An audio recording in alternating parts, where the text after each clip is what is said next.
অনেকক্ষণ চেষ্টা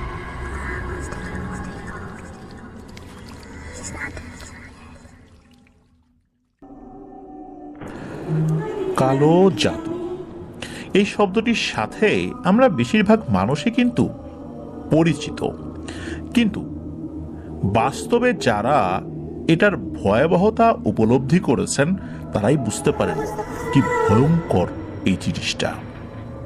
আমাদের অজান্তেই হয়তোবা আমরা আক্রান্ত হচ্ছি কালো জাদু নামক এই ভয়ঙ্কর ব্যাপারটার সাথে বা এই ব্যাপারটার মাধ্যম দিয়ে। আমাদের আধুনিক যুগের অনেকেই কিন্তু এগুলো বিশ্বাস করতে চান না। কালো জাদু এটা যে পৃথিবীতে বিদ্যমান রয়েছে তারা এটা মানতেই চান না। তারা মনে করেন সবই প্রকৃতির খেলা। কিন্তু আমরা যারা মুসলিম আমরা কিন্তু এটা বিশ্বাস করতে বাধ্য। আমরা আরো অবাক হই যখন আমরা যারা মুসলিম বলে দাবি করি তারা নিজেরাই কালো জাদু এগুলো বিশ্বাস করতে চায় না। সবাই না, কিন্তু অনেকেই। আমরা বিশ্বাস করি কোরআনের প্রতিটা শব্দ, প্রতিটা আয়াত সত্য, কিন্তু কিভাবে আমরা বলি যে কালো জাদু পৃথিবীতে নেই? আমরা কি জানি না যে সূরা ফালাক এবং নাস নাজিল হয়েছিল কোন প্রেক্ষাপটে? সেটাও তো কালো জাদুর প্রেক্ষাপটেই নাজিল হয়েছে। রাসূলুল্লাহ সাল্লাল্লাহু আলাইহি ওয়াসাল্লামের উপর কালো জাদু করা হয়েছিল, সেটার প্রেক্ষাপটেই সূরা ফালাক এবং নাস নাজিল হয়েছে। তাহলে আমরা কিভাবে বলবো যে কালো জাদু নেই? তাহলে কি পবিত্র কোরআনের এই দুটা সূরা অস্বীকার করা হয় না? এটা কেন জানি অনেকেই বুঝতে পারেন না। যাই হোক, আল্লাহ আমাদেরকে বুঝার তৌফিক দান করুন। প্রিয় লিসেনার্স, এবারের ঘটনাটি কিন্তু কালো জাদু সম্পর্কিত, তা আমাদের এই ঘটনার ইন্ট্রো শুনেই বুঝতে পেরেছেন।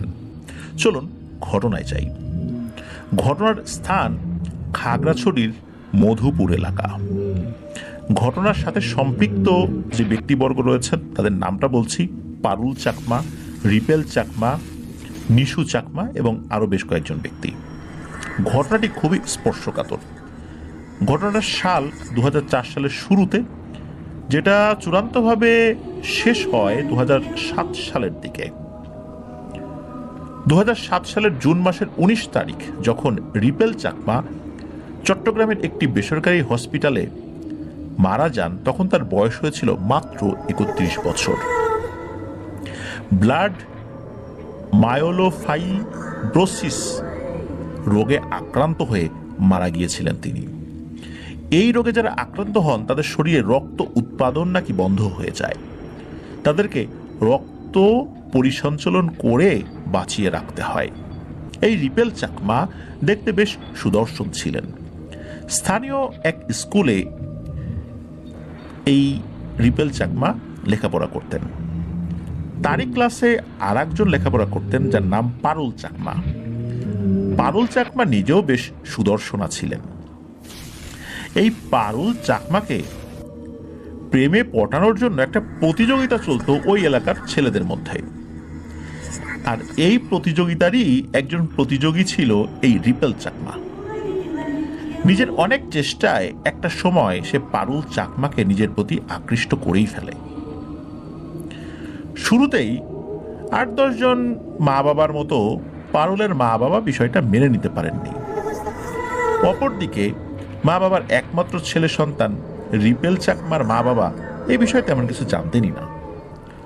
পারুল চাকমার বাবা ছিলেন গাছ ব্যবসায়ী। পাহাড়ি বিভিন্ন জায়গায় গাছ কেটে সমিল পর্যন্ত পৌঁছে দেয়াই ছিল তার ব্যবসা। রাঙামাটি আর খাগড়াছড়ির বেশিরভাগ জায়গায় তার যাওয়া আসা ছিল। রিপেল আর পারুল চাকমার সম্পর্কের শুরুতেই রিপেল পারুলের কাছে কিছু বিষয় জানিয়ে দেয়। সেটা হচ্ছে যে মূলত বন্ধুদের সাথে চ্যালেঞ্জ দিয়েই সে পারুলকে পটিয়েছে, কিন্তু পারুল বিষয়টা বিশ্বাস করতে চায়নি। সে বিষয়টা হেয়ালি হিসাবেই নিত। সে রিপেলকে ভালোবাসতেই শুরু করে, কিন্তু রিপেল একটা সময় চূড়ান্তভাবে পারুলকে অবহেলা করতে থাকে। এদিকে পারুল তো রিপেল বলতে একদম পাগল হয়ে গেছে, এমন একটা অবস্থা। তো এটার মধ্যে কিন্তু কোনো ব্ল্যাক ম্যাজিক এগুলা কিছু নাই। এই পারুল ছিল খুবই ব্যক্তিত্ব সম্পন্ন এক নারী। তার পার্সোনালিটি ছিল খুব স্ট্রং, কিন্তু সে এই রিপেলের প্রেমে পাগল হয়ে গেছে।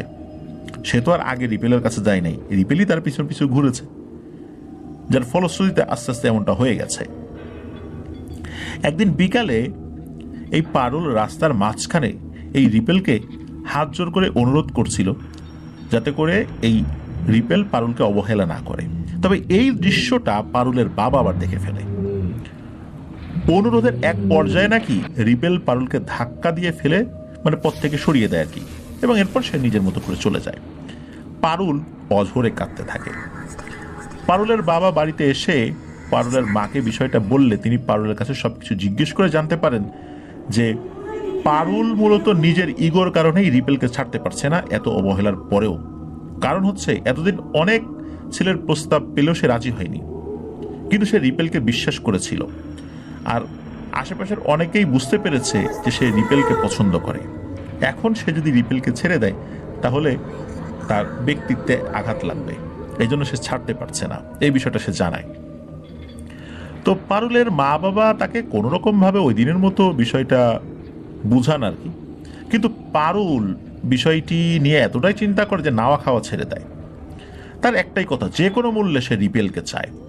অনেক বোঝানো মারধরের পরেও যখন কোনো কাজ হচ্ছিল না, তখন এক প্রকার বাধ্য হয়েই পারুলের বাবা রিপেলের মা বাবার কাছে বিয়ের প্রস্তাব নিয়ে যায়। রিপেলের মা বাবার কাছে গিয়ে তিনি জানতে পারেন যে এক অদ্ভুত ব্যাপার, এই বিয়েতে রিপেলের মা বাবার কোনো আপত্তি না থাকলেও রিপেল নাকি তার মা বাবাকে জানিয়েছে যে পারুলের বাবা যদি এরকম কোনো প্রস্তাব নিয়ে আসে তাহলে এই রিপেলের মা বাবা যেন সেই প্রস্তাবটা ফিরিয়ে দেন, তারা যেন রাজি না হয়। যে এটাই তার মা বাবা এই পারুলের বাবাকে বলেন যে আমার ছেলে কেন এটা আমাদেরকে বলল, পারুলের মতো মেয়ের বিষয়ে এটা আমাদের বোধগম্য হচ্ছে না। আমরা এই বিয়েতে রাজি, কিন্তু রিপেল নিজেই তো রাজি না, সেই তো আমাদেরকে বলেছে যেন প্রস্তাবটা যেন ফিরে দেয়, এখন আমরা কি করব? এসব শুনে পারুলের বাবা তো রীতিমতো অবাক হয়ে যান। যে ছেলের মনে তার মেয়ের জন্য কোনো জায়গাই নেই, সেই ছেলের জন্য তার মেয়ে নাওয়া খাওয়া পর্যন্ত ছেড়ে দিয়েছে। তিনি তো রাগে ক্ষোভে দুঃখে বাড়িতে গিয়ে তার মেয়েকে বেশ মারধর করেন আর বলেন যে এই ব্যাপার, তুই যেই ছেলের জন্য এরকম করছিস, দেখ আমি নিজে বিয়ের প্রস্তাব নিয়ে গিয়ে এই কথা শুনে আসছি, বিশ্বাস না হলে আমার সাথে চল, তার মা বাবার কাছ থেকে শুনে আয়। বিষয়টি যখন পারুল জানতে পারল এবং নিজেও এটা পরখ করে দেখলো তার বাবার কথা সত্য, তখন এই পারুল জানায় যে এর প্রতিশোধ সে নেবে, কারণ বন্ধু বান্ধবদের সাথে বাজি ধরে সে এই ধরনের কাজ করেছে, সুতরাং এর শাস্তি তাকে পেতে হবে, প্রতিশোধ নেবে সে। এই প্রতিশোধের কথা তার বাবাকে জানায়। আর তার বাবাও দেখলো যে এই ছেলেটা এরকম একটা কাজ করেছে, সুতরাং একে তো শায়েস্তা করতেই হবে। ওই দিনই সিদ্ধান্ত হয় যে রিপেলের উপর কালো জাদু করা হবে। শুরু হয় এক আস্থাভাজন তান্ত্রিকের খোঁজাখুঁজি। তারই ধারাবাহিকতায় পানছড়ির ভাইছড়া নামক এক জায়গায় এক মারমা তান্ত্রিকের সন্ধান পান তারা, যিনি অধিকাংশ সময় দেশি মদ খেয়ে মাতাল হয়ে পড়ে থাকতেন। শোনা যায় এক বোতল দেশীয় মদ পেলে তিনি ওই দিন অন্য কোনো খাবারই খাইতে চাইতেন না। তো পারুলের বাবা প্রথমে তাকে সবকিছুই খুলে বলেন। তো উনি মাতাল অবস্থায় থাকায় কতদূর কি শুনেছেন এটা হয়তোবা বোঝা গেল না। উনি না শুনে রাজি হয়ে যান, ঠিক আছে কাজটা করে দেবো, এটা তো একদম খুবই সামান্য বিষয়, এটা বলে দেন আর কি। ওই তান্ত্রিকের সাথে কথা বলে আসার সময় তান্ত্রিকের স্ত্রী পারুলের বাবাকে সতর্ক করে দেন যে তার স্বামীর মানে যে কোনো কাজ কিন্তু খুবই জঘন্য এবং বিপজ্জনক, কেননা তিনি কাজ করতে গিয়ে প্রত্যেকটা সময় কোনো না কোনো সমস্যা বাঁধিয়ে দেন, কিন্তু সমস্যা বাঁধালেও এটা সমাধান করতে পারেন না। কারণ হলো তিনি যখন ব্ল্যাক ম্যাজিক করেন ওই সময় নেশাগ্রস্ত থাকেন, যার কারণে পরবর্তীতে উনি কোন পদ্ধতিতে ব্ল্যাক ম্যাজিকটা করেছিলেন, ঠিক এক্স্যাক্ট কোন ব্ল্যাক ম্যাজিকটা করেছেন এইটা নাকি পরে আর মনে করতে পারেন না। এইটাই হলো সমস্যা। আর যেহেতু মনে করতে পারেন না, সেটা কাটানোর পদ্ধতিটাও উনি জানলেও কোনটা প্রয়োগ করবেন অনেক পদ্ধতির মধ্যে সেটা বুঝতে পারেন না, যার ফলশ্রুতিতে সমস্যা যদি একবার একটা বেঁধে যায় সেটা মারাত্মক আকার ধারণ করে, এটা সমাধান হয় না। তো তো পারুলের বাবা এমন সতর্কবার্তা শুনে আসার পথে স্থানীয় কয়েকজনকে জিজ্ঞেস করেন যে ওই তান্ত্রিক কেমন লোক। তার এই প্রশ্নের জবাবে সবাই বলে যে সে মাতাল আর লোক ভালো না। মাতাল তো ঠিকই, বিপজ্জনকও বটে, তাই সবাই তাকে সমীহ করে চলত। তিনি এটাও শোনেন এক প্রতিবেশীর কাছে যে একটা ডাব নাকি একজনের কাছে চেয়েছিলেন এই তান্ত্রিক। ডাব না পেয়ে এমনভাবে ওই লোকের উপর কালো জাদু করে দেয় যে সে ডাবের পানি ছাড়া আর কোনো কিছুই খেতে পারত না, যার ফলশ্রুতিতে তার শরীরে অতিমাত্রায় পটাশিয়াম হয়ে যায় এবং এই কারণেই সে মারা গিয়েছিল। এসব লোকমুখে শোনার পর পারুল বাবা অবশ্য মনে মনে খুশি হলেন, যাক খুব ভয়ঙ্কর এক তান্ত্রিকের সন্ধান উনি পেয়েছেন। তিনি দু একদিন পরে আবার সেই তান্ত্রিকের কাছে গেলেন। এবার তিনি সাথে এক বোতল দেশীয় মদ নিয়ে গেলেন, যেটা ওই তান্ত্রিকের খুব পছন্দ। তান্ত্রিক তো ওই দেশীয় মদের বোতল পেয়ে খুশিতে আত্মহারা। তিনি চটজলদি পারুলের বাবার কাছে রিপেল চাকমার মা বাবার নাম জিজ্ঞেস করে বাড়ির ভেতর থেকে বেশ কিছুক্ষণ পরে 7টা সাদা কাগজে মোড়ানো মোমবাতি, 7টা সুই, কিছু লাল সাদা সরিষা এনে, মানে মাঘি এবং সেতি সরিষা এনে পারুলের বাবার হাতে দেন এবং বলেন যে এই 7টা মোমবাতি 7 দিন সূর্য ডোবার পরে সুইগুলো গেথে জ্বালিয়ে দিতে, আর একটা মাটির পাত্রে সেই সরিষাগুলো 7 দিন অল্প অল্প করে ভেজে আবার তুলে রাখতে। তো পারুলের বাবা যথারীতি তান্ত্রিকের কথা মতো বাড়িতে এসে পারুলকে সবকিছু বুঝিয়ে দেন। পারুলও তার বাবার কথা মতো কাজ শুরু করে দেয়। 1 দিন 2 দিন 3 দিন পার হওয়ার পরেও আশানুরূপ সাফল্য দেখা যাচ্ছিল না। বিন্দুমাত্র অবস্থার পরিবর্তন না দেখে পারুলের বাবা আবার সেই তান্ত্রিকের কাছে যান, কিন্তু গিয়ে দেখেন যে সেই তান্ত্রিক নেশায় বুঁদ হয়ে পড়ে আছে। তিনি বেশ কয়েকবার তাকে ডেকে কোনো সাড়া না পেয়ে চলেই আসবেন। সেই তান্ত্রিকের স্ত্রী পারুলের বাবাকে তখন উদ্দেশ্য করে বলেন যে ওর কাজ কিন্তু খুবই বাজে, আমি কিন্তু বলছিলাম আপনাকে, কখন কাকে কি করে সে মনে রাখতে পারে না, তাই খুব সাবধানে থাকবেন। তো পারুলের বাবা প্রসঙ্গত তাকেও বিষয়টা খুলে বলেন। সবকিছু শুনে তান্ত্রিকের স্ত্রী পারুলের বাবাকে বলেন যেহেতু তিনি 7 দিন এটা করতে বলেছেন সেহেতু 7 দিন করে দেখেন, কেননা তার স্বামীর ঔষধ নাকি ব্যর্থ হয় না, পরীক্ষিত। এটাও ওই তান্ত্রিকের স্ত্রী বলে দেন। সমস্যা হলো তিনি প্রবলেম যদি একবার বাদিয়ে ফেলেন এটা সমাধান দিতে পারেন না, এটাই হলো সমস্যা। ভুলে যান কাকে কি ধরনের তন্ত্র করেছেন। তো পারুলের বাবাও কিছুটা নিরাশ মনে বাড়িতে এসে পারুলকে কাজ চালিয়ে যেতে বলেন। এভাবে 6ষ্ঠ দিন পার হলে রিপেল চাকমাকে আর পথে ঘাটে দেখা যায় না। 7 দিন অতিবাহিত হয়ে 8ম দিনে রিপেল চাকমা খুব সকাল থেকে পারুলের বাড়ির সামনে এসে হাজির। সে দূর থেকেই পারুল চাকমাকে ডাকতে থাকে। রিপেলকে দেখে পারুল আর তার বাবা মনে মনে খুশি হয়ে এইবার তাকে ইগনোর করতে থাকে। এলাকাবাসীকে উল্টো জানায় যে রিপেল এই বাড়িতে এসে জ্বালাতন শুরু করে দিয়েছে। এলাকাবাসী রিপেলকে প্রাথমিকভাবে বুঝিয়ে বাড়িতে পাঠিয়ে দেয়, কিন্তু সন্ধ্যায় সে আবার এসে হাজির পারুলের বাড়ির সামনে। তার ভাষ্য সে পারুলকে একটু দেখেই চলে যাবে। হলোও তাই। সে পারুলকে একটু দেখে আবার কারোর সাথে কথা না বলে নিজের মতো করে বাড়িতে চলে যায়। তখন পর্যন্ত তার চাল চলন পোশাক সবকিছু ঠিকঠাক ছিল, কোনো সমস্যা ছিল না। কিন্তু 2-3 দিন পর থেকে রিপেল পারুলকে কেবল দেখা নয়, তার সাথে কথা বলা ছাড়া ওই জায়গা ত্যাগ করতো না। স্বাভাবিকভাবেই রিপেলের বন্ধুরা বিষয়টি তার মা বাবাকে জানায়। তারা তাদের ছেলেকে বুঝিয়ে শুনিয়ে বাড়িতে নিয়ে আসে তো বটেই, কিন্তু একটা নির্দিষ্ট সময় অন্তর রিপেল পারুলকে না দেখলে বা তার সাথে কথা বলতে না পারলে সেজন্য কেমন অস্থির হয়ে যেত। রিপেল চাকমার মা বাবা বিষয়টি ছেলের দুর্বলতা ভেবে উড়িয়ে দেন, কিন্তু একটা সময় বিষয়টা তীব্রতর হয়ে দাঁড়ায়। রিপেল প্রতিদিনই পারুলকে না দেখে থাকতে পারত না। বিষয়টি রিপেলের পরিবারের অন্য সদস্যদের মনে বেশ সন্দেহের সৃষ্টি করল, আর তারা সেটা নিয়ে তাদের পূর্ব পরিচিত টুকটাক কবিরাজি জানে এমন এক মানুষের শরণাপন্ন হন। তো তিনি বিষয়টা নিয়ে তদারকি করেই জানতে পারেন যে রিপেলকে কালো জাদু করা হয়েছে। রিপেলের পরিবার জীবনে প্রথম এই কালো জাদুর খপ্পরে পড়ে একটা বাজে অবস্থায় পড়েছেন, এটা বুঝতে পারলেন এবং এটা শুনে তারা ঘাবড়ে গেলেও ছেলের কথা চিন্তা করে বিষয়টা সমাধান চান ওই স্থানীয় তান্ত্রিকের কাছে। তিনি কিছু পদ্ধতি দেন এবং একটা জিনিস দেন এবং বলেন যে প্রতিদিন এই জিনিসটা পানিতে ভিজিয়ে ওইটা রিপেলকে খাওয়াতে হবে। যতদিন সে সুস্থ না হয় ততদিন এটা করেই যেতে হবে। তার কথা মতো রিপেলকে সব করা হচ্ছিল। কয়েকদিন পরে তার এই ছটফটানি ভাবটা কমে আসে। একটা নির্দিষ্ট সময় বেশ উল্লেখযোগ্যভাবেই তার উন্নতি হয়। সে আবার আগের মতোই নিজের জীবনযাপন করছিল। এদিকে তার স্বাভাবিক জীবনযাপন দেখে এটা কিন্তু আবার পারুল এবং পারুলের বাবা মা মেনে নিতে পারছিলেন না। পারুলের বাবা আবার শরণাপন্ন হন আগে সেই তান্ত্রিকের কাছে।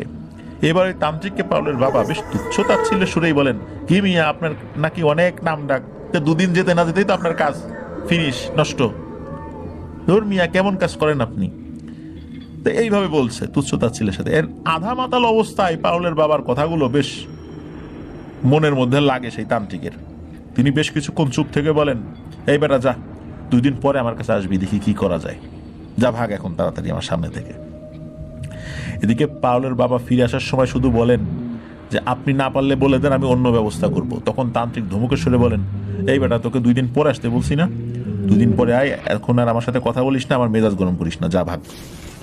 তো 2 দিন পরে পারুলের বাবা কি মনে করে, এইবার দুইটা দেশি মদের বোতল নিয়ে হাজির ওই তান্ত্রিকের কাছে। গিয়ে এক অদ্ভুত দৃশ্য দেখতে পান। তান্ত্রিক তো অধিকাংশ সময়ই এই দেশি মদ খেয়ে মাতাল অবস্থায় থাকতেন। যখন সে একদম স্বাভাবিক থাকতো তখন সে আধা মাতাল অবস্থায়। কিন্তু এবার গিয়ে দেখা গেল তান্ত্রিক একদম স্বাভাবিক, সে মাতলামি করছে না এবং সে মদও খায়নি দেখে মনে হচ্ছে। দেখা গেল সে গভীর মনোযোগ দিয়ে কি যেন করছে আর কি। তো পারুলের বাবাকে দেখে তান্ত্রিকের স্ত্রী এগিয়ে এসে বলেন, আপনি কি যেন কাজ দিয়ে গেলেন। এরপর তো সে নাওয়া খাওয়া ভুলে গেছে, এমনকি সে দেশি মদও খায় না, যেটা ছাড়া তার চলেই না। সে শুধু কাজই করে যাচ্ছে। গত 2 দিন সে শুধু চা বিস্কুট আর অল্প ভাত খেয়েছে, এছাড়া আর কিচ্ছু খায়নি। এটা নিয়ে ওটা নিয়ে কি যেন সব কাজ করে যাচ্ছে। তো পারুলের বাবার আসার বিষয়টি জানতে পেরে সেই তান্ত্রিক গম্ভীরভাবে বলেন, এক পাশে বসো, আমি আসছি। কিছুক্ষণ পরে তিনি আসলেন এবং বেশ কিছু জিনিস পারুলের বাবার হাতে দিলেন। ছোট 2টো কাঠ আঠা দিয়ে একটার সাথে আর একটা চ্যাপ্টা করে লাগানো, পাটের তৈরি লম্বা সুতো দিয়ে ছাল ছাড়ানো 2টো নারকেল, এটা পেঁচানো রয়েছে আর কি ওই পাটের তৈরি সুতা দিয়ে।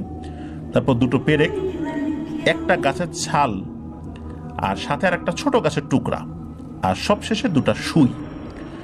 তান্ত্রিক বললেন, কোনো একটা আম গাছে ওই 2টো পেরেক গেথে ওই পেরেকের সাথে ওই নারকেলের সাথে যে রশি বাঁধা আছে না, সেই রশিটা নারকেল সহ ওর একটা উঁচু জায়গায় ঝুলিয়ে দিতে, আর ছোট করে 2টো নারকেলেই ফুটো করে দিতে, এবং একসাথে লাগানো গাছের যে 2টো টুকরো যে চ্যাপ্টা করে আঠাতে লাগানো হয়েছে, যেন ওই নারকেলের পানিগুলো ফোটা ফোটা পড়ে ওইটার উপরে, এরকম একটা ব্যবস্থা করতে।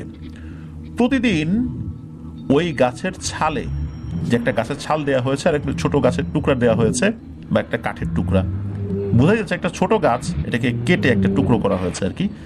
তো ওই ছালে যেন ওই টুকরা দিয়ে যেন ঘষতে থাকে। পারুল যখনই সময় পাবে তখনই যেন এই কাজটা করে। রিপেল যখন পারুলের কাছে আসবে তখন ওই সুই দিয়ে ওই রিপেলের 2 হাতের 2 কনিষ্ঠ আঙ্গুল, যেটাকে আমরা অনেকে কেনি আঙ্গুলি বলি, তো ওই কনিষ্ঠ আঙ্গুল থেকে রক্ত নিয়ে পুনরায় সেই তান্ত্রিকের কাছে যেন এনে দেয় সেই রক্তটা। এরপর বাকি কাজ কি করতে হবে সে পরে জানিয়ে দেবে। পারুলের বাবা তান্ত্রিকের কথাগুলো শুনে তাকে মদের বোতল 2টো এগিয়ে দেয়।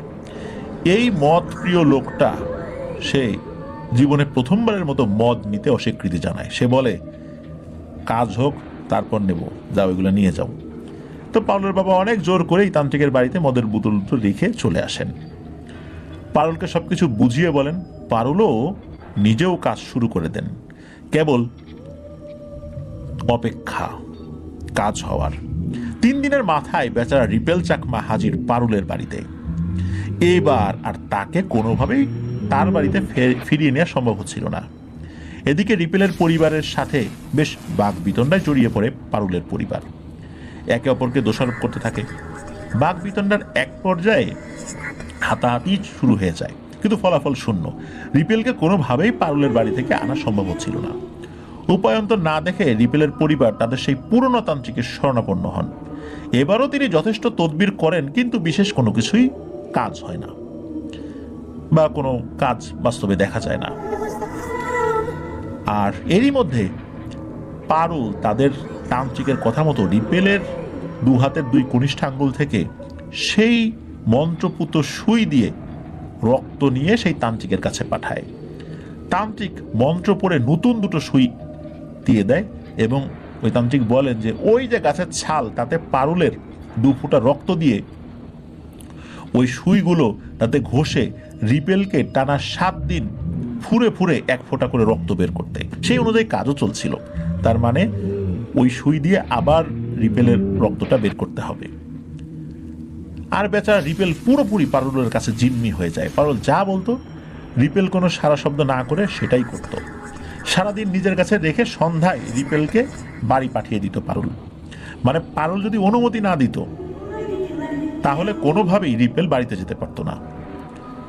এদিকে পারুল তাকে বিয়েও করছিল না, তাকে মুক্তিও দিচ্ছিল না, একটা জীবন্ত পুতুলে পরিণত করেছিল রিপেলকে।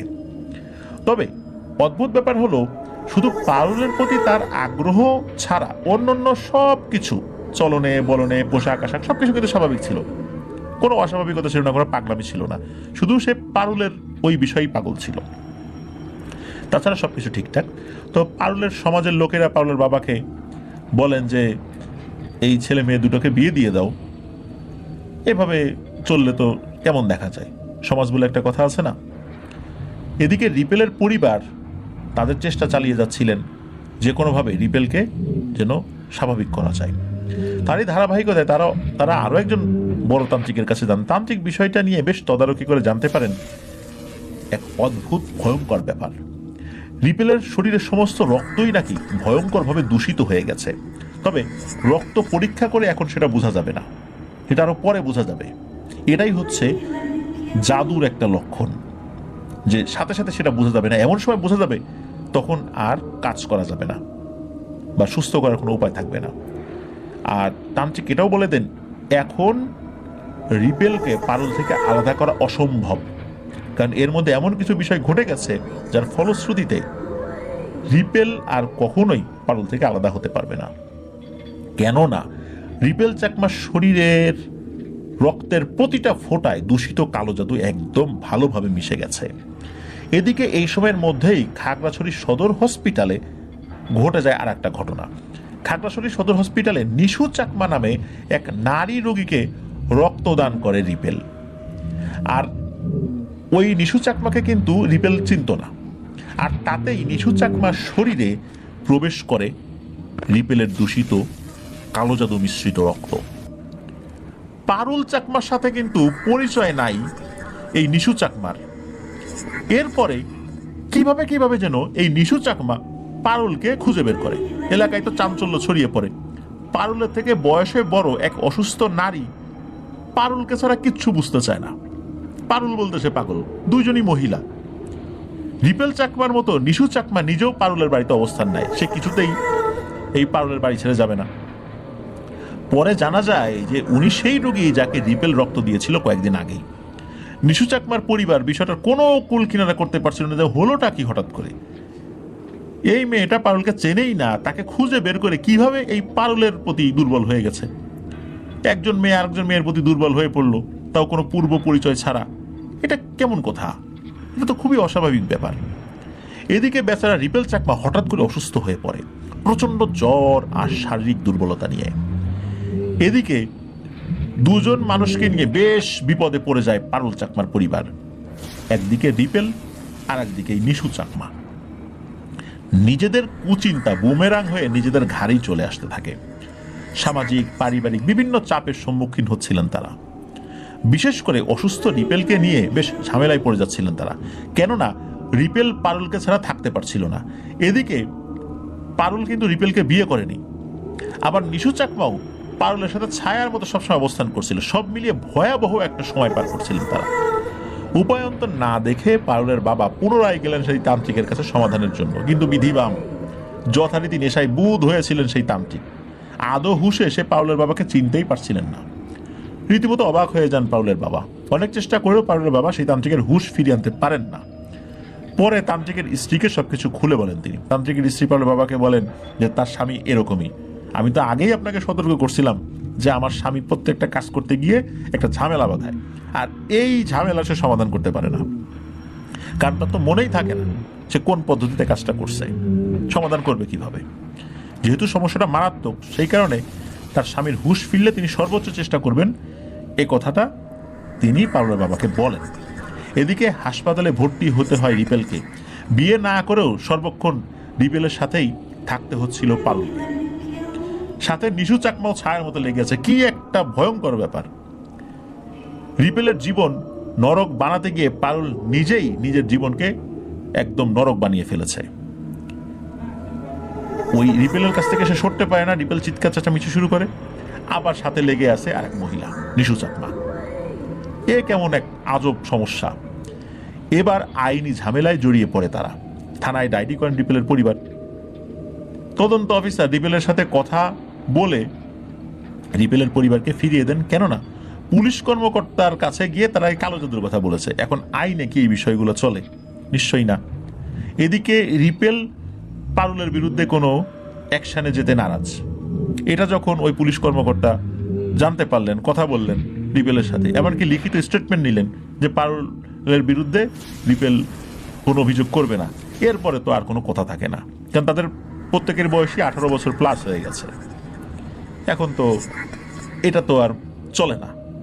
কোনো আইনি ঝামেলায় আসলে ফেলা যায় নাই পারুলের পরিবারকে। শেষ পর্যন্ত চেষ্টা করেছিলেন রিপেলের পরিবার, কিন্তু সেটা হয়নি।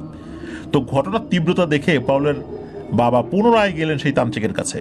দুর্ভাগ্য যে আজ তিনি বাড়িতেই নেই। পরে তার স্ত্রীর সাথে কথা বলে জানা গেছে তান্ত্রিকের স্ত্রী তান্ত্রিকের হুঁশ ফিরলে তাকে সবকিছু খুলে বলেন, কিন্তু তার স্বামী উত্তর দেয় যে তার তো এত কিছু মনে নাই, যেটা সবসময় হয় আর কি। তো বাড়ি থেকে বেরিয়ে যে কোথায় গেছেন তার কোনো খোঁজ খবর নেই। মাথায় আকাশ ভেঙে পড়ে পারুলের বাবার। তবুও তিনি সেই তান্ত্রিককে যথাসাধ্য খুঁজে বের করার চেষ্টা করেন। নিজের জানাশোনা সবাইকে অনুরোধ করেন তাকে খুঁজে দিতে। কিন্তু যে বা যারা সেই তান্ত্রিককে চিনতেন তারা অনেকটাই নিশ্চিত ছিলেন তাকে খুঁজে পাওয়া গেলেও এর কোনো সমাধান হবে না। খুঁজতে পাওয়া যাবেই, তার ফ্যামিলি এখানে আসবেই। তো মাঝে মাঝে এরকম 3-4 দিনের জন্য হাওয়া হয়ে যায়, আবার চলেও আসে। কিন্তু এই তান্ত্রিক তো নিজের কাজ মনে রাখতে পারেন না, এজন্য সমাধানও হবে না। এদিকে রিপেল চাকমার শারীরিক অবনতি হচ্ছিল। তাকে চট্টগ্রাম মেডিকেল কলেজ হসপিটালে পাঠানোর সিদ্ধান্ত নেওয়া হয়। বিভিন্ন পরীক্ষা নিরীক্ষা করে শেষ পর্যন্ত জানা যায় শরীরে নতুন করে রক্ত উৎপন্ন হচ্ছে না। কোনো এক অজানা কারণে হঠাৎ করেই এক জটিল রোগে আক্রান্ত হয় সে। কিন্তু অজানা কারণ তো না, কারণ তো অবশ্যই রয়েছে। এদিকে পারুল চাকমা নিজেও শান্তিতে ছিল না। একটা সময় চিকিৎসকরা পরামর্শ দেন যতদিন রিপেল চাকমা বেঁচে থাকবেন ততদিন তাকে রক্ত সঞ্চালন করেই বেঁচে থাকতে হবে। এভাবেই নির্দিষ্ট সময় পরে রিপেলকে রক্ত দিয়ে বাঁচিয়ে রাখা হয়। কিন্তু মূল সমস্যা হয় পারুল চাকমার প্রতি নিশু চাকমার আকর্ষণ কোনোভাবেই কমানো যাচ্ছিল না। বেশ কদিন পরে কালো জাদু করা সেই তান্ত্রিকটার সন্ধান পাওয়া গেলেও তিনি ঠিক মনে করতে পারছিলেন না যে আসলে কি ধরনের কালো জাদু তিনি করেছিলেন। তবে একটা কথা বারবার বলছিলেন যে রাগ করে যেহেতু কাজটি করেছেন সুতরাং বিশেষ কিছুই উনি করেছেন, আর যেহেতু একটা জটিল সমস্যার উদ্ভব হয়েছে তাহলে ওই রোগী মারা যাবে, এটাই উনি বলছিলেন আর কি। এরকম উদ্ভট কথা শুনে পাগলের বাবা সেই তান্ত্রিক অনেক অনুনয় বিনয় করেন এবং নিশু চাকমার বিষয়টাও জানান। তখন আবার ওই মদ্যপ তান্ত্রিক বলেন যে এটা মনে হয় অন্যরকমের একটা কালো জাদু করছিলাম, কিন্তু কি করছিলাম তা তো জানি না। মানে একদম এলোমেলো কথাবার্তা তার। এখন ঝামেলা যেটা হয়, রাগের মাথায় পাউলার বাবা সেই তান্ত্রিকের গায়ে হাত তুলে বসেন এবং বলেন যে যে কোনো মূল্যেই সেই জন্য এই সমস্যার সমাধান করে। 3টা জীবন বিপন্ন হতে চলেছে। এখন গায়ে হাত তুলে পাউলার বাবা তো চলে আসেন ঠিকই, কিন্তু সেই মদ্যপ তান্ত্রিক যান আরো খেপে। এবার তিনি পাউলার বাবাকেও কালো জাদু করে দিয়েছেন। কয়েকদিনের মধ্যে তার ব্যবসা বাণিজ্য ব্যাপক পরিমাণ ক্ষতিগ্রস্ত হয়। পরে পাউলের বাবা অনেক মাফটাপ চেয়ে তান্ত্রিককে অনুরোধ করেন।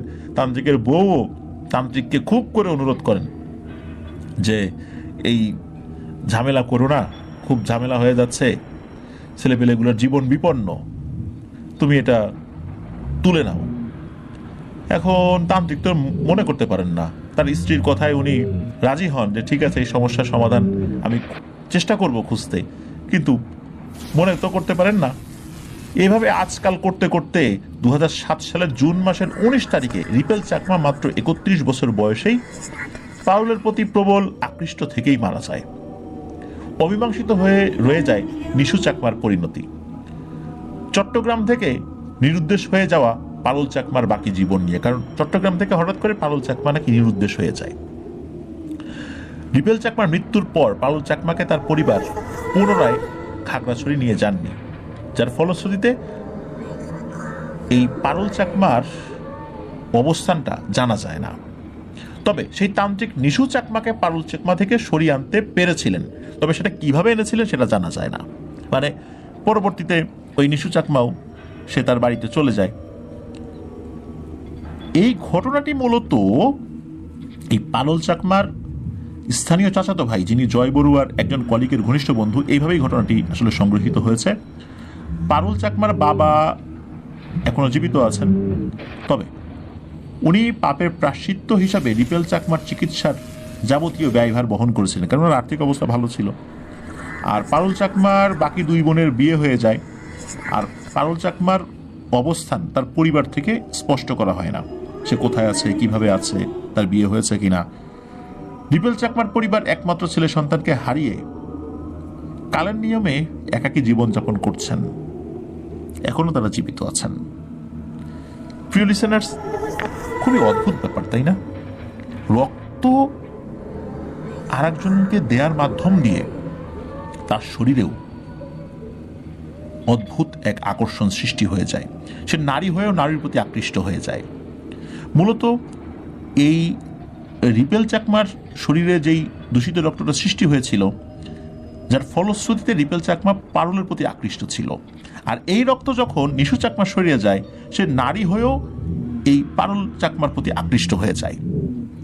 এই ঘটনার অদ্ভুত ব্যাপার এটাই, কারণ ইতোপূর্বে এই ধরনের ব্যাপার আগে কখনো ওভাবে শোনা যায়নি। আমার বলা যতগুলো ব্ল্যাক ম্যাজিকের ঘটনা রয়েছে, এটাই সবচাইতে ডিফারেন্ট একটা জিনিস। প্রিয় লিসেনার্স, এর থেকেই বোঝা গেল যে রক্ত দেওয়ার ক্ষেত্রেও আমরা যদি নিশ্চিতভাবে বুঝতে পারি যে তিনি ব্ল্যাক ম্যাজিকে আক্রান্ত, তাহলে রক্ত নেয়ার ক্ষেত্রে অবশ্যই সতর্কতা অবলম্বন করতে হবে। আমরা রক্ত নেওয়ার ক্ষেত্রে সাধারণত যে কাজগুলো করে থাকি সেটা হচ্ছে যে বিভিন্ন জটিল যে রোগগুলো রয়েছে সেগুলো স্ক্রিনিং করা হয়। ব্ল্যাক ম্যাজিকে আক্রান্ত কিনা সেটা তো আসলে বোঝা সম্ভবই না, কিন্তু আমি এটা বলছি যদি আমরা জানি যে উনি আক্রান্ত, তাহলেই শুধু এটা আমরা নিব না। আর এটা আসলে বোঝাটা খুবই কঠিন ব্যাপার, এটা কোনোভাবেই আসলে বোঝার উপায় বের করা যায় না। কারণ একটা মানুষ যদি অসুস্থ অবস্থায় থাকে, তার রক্ত প্রয়োজন, এখন যদি ব্ল্যাক ম্যাজিকে আক্রান্ত বলে আমরা তার থেকে রক্ত না নিই, বিষয়টা শুনলে মানুষ কি বলবে, এই চিন্তা করে হয়তো আমরা নিয়ে নিই। তবে এই ধরনের ঘটনা খুবই রেয়ার। আশা করছি যে এই ঘটনা শোনার পর আপনাদের হলের লিসেনাররা এই বিষয়ে সতর্ক থাকবেন। আর আমিও যেহেতু বিষয়টা নতুন করে শুনলাম, ইনশাল্লাহ ভবিষ্যতে আমিও এই বিষয়টা নিয়ে সতর্ক থাকব। প্রিয় লিসেনার্স, আমাদের এবারের ফ্রাইডে স্পেশাল এপিসোড কেমন লাগলো জানাতে কিন্তু ভুলবেন না। এই ভিডিওর কমেন্ট সেকশন তো রয়েছে, এছাড়া আমাদের ফেসবুক পেজ এবং গ্রুপ রয়েছে। এই দুটোর লিঙ্কও আমরা আমাদের ভিডিও ডেসক্রিপশনে দিয়ে রেখেছি, সেখানে গিয়েও আপনারা আমাদের ফেসবুক পরিবারের সদস্য হয়ে যেতে পারবেন। আমাদের ফেসবুক পেজ আপনারা আপনাদের মতামত জানাতে পারবেন কমেন্ট করে, ফেসবুক গ্রুপে পোস্ট কমেন্ট দুটোই করতে পারবেন। প্রিয় লিসেনার্স, আমার আরও একটি ইউটিউব চ্যানেল রয়েছে আফনান্স বি নামে, সেখানে গিয়েও কিন্তু আমার অন্যান্য ভিডিওগুলো দেখতে পারেন। আফনান্স বি এর লিঙ্কটা এই ভিডিও ডেসক্রিপশনের একদম উপরের দিকে দেওয়া রয়েছে। প্রিয় লিসেনার্স, আজকের এপিসোডটা শেষ করব, তবে আরও একটি ঘোষণা দিয়ে শেষ করতে চাই। আমরা অমীমাংসিত রহস্য এপিসোড করছিলাম। অমীমাংসিত রহস্যের অনেকগুলো এপিসোড আমরা ইতিমধ্যে করেছি, টানা কয়েক বছর ধরে করেছি। ইনশাল্লাহ আমরা আমাদের সিজন 1টা শেষ করেছি। খুবই তাড়াতাড়ি নতুন নতুন ডাইমেনশন নিয়ে অমীমাংসিত রহস্য এপিসোড আসতে যাচ্ছে। অমীমাংসিত রহস্য এপিসোডের সিজন 2 আসতে যাচ্ছে। আশা করছি সেটাও আপনাদের কাছে দারুণ দারুণ উপভোগ্য হবে ইনশাআল্লাহ। জয় বড় ভাইকে ধন্যবাদ জানাচ্ছি, সেই সাথে আমার প্রথম যে ঘটনাটি যিনি দিয়েছেন তুহিন সাহেব, তাকেও ধন্যবাদ জানাচ্ছি। আর যারা ধৈর্য ধরে এপিসোডটি উপভোগ করলেন, সবাইকে অন্তরের অন্তঃস্থল থেকে মোবারকবাদ। সবাই ভালো থাকবেন, সুস্থ থাকবেন। আসছে সোমবার হরর নাইট এপিসোডের আরও একটি আয়োজন আমরা নিয়ে আসতে যাচ্ছি, সেটা শোনার আমন্ত্রণ জানাচ্ছি। আমার জন্য দোয়া করবেন, আমার পরিবারের জন্য দোয়া করবেন, আপনাদের জন্য দোয়া রইল, আপনাদের পরিবারের প্রত্যেকের জন্য দোয়া রইল। মহান আল্লাহ সুবহানাহু ওয়া তাআলা আমাদেরকে ভালো রাখুন, সুস্থ রাখুন, নিরাপদে রাখুন, আফনান দ্য হরর ওয়ার্ল্ডের সাথে রাখুন। আসসালামু আলাইকুম। কালো জাত।